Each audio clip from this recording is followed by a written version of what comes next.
Magandang araw mga ka-faithful.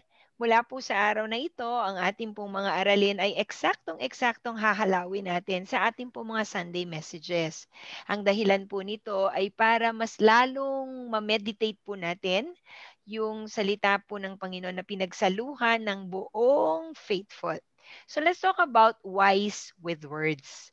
Sabi po sa Ephesians 4:29 na ang bawat lalabas sa ating pong bibig kinakailangan po ay hindi unwholesome kung hindi wholesome.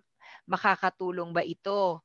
At ito ba ay makaka-build up ng mga tao? Meron ba silang mapupulot na maganda sa aking sasabihin? Napakahalaga na maging maingat sa ating pong mga sasabihin.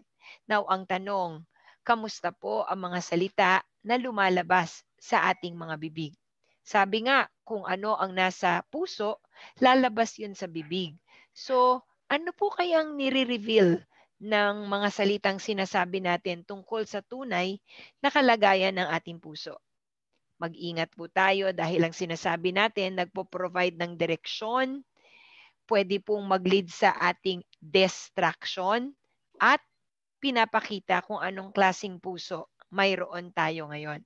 Kaya po maganda na pakinggan natin ang ating mga sarili and let's take time to check on our hearts. Paano nga po ba magiging wise with our words? Una po, kailangan po natin na mag-stop ng excusing. Harapin natin, ano nga ba ang kalagayan ng aking bibig? Ako ba'y nagsisinungaling? Ako ba ay naninira? Ako ba ay judgmental? Pangalawa, pag naharap na natin yon, stop na po natin yung negativity at simulan na po natin na mag-speak ng magagandang salita. Una sa ating sarili, susunod sa ating pamilya, at susunod na sa ibang mga tao. Ikatlo, start thinking and be careful. Think. Bago sasabihin ng isang bagay, think. Truthful ba to? Helpful ba 'to? Inspiring ba 'to? Necessary ba 'to? At kind ba ito?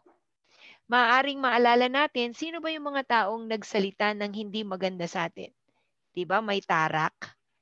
Pero at the same time, sino ba yung mga tao nung unang panahon na nagsalita ng magaganda sa atin? 'Di ba may magandang naidulot?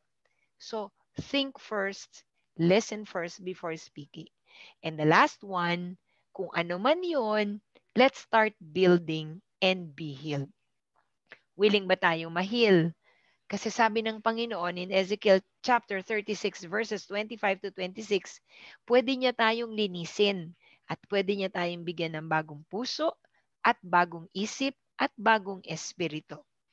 Kapag nasa atin na yon dahil hiningi natin, kinakailangan natin ng kapangyarihan ng banal na espiritu just to keep our hearts very, very pure. Sabi natin, set a guard. Ulit-ulit po yan, prayer natin. Lord, set a guard over my mouth and keep watch over the door of my lips.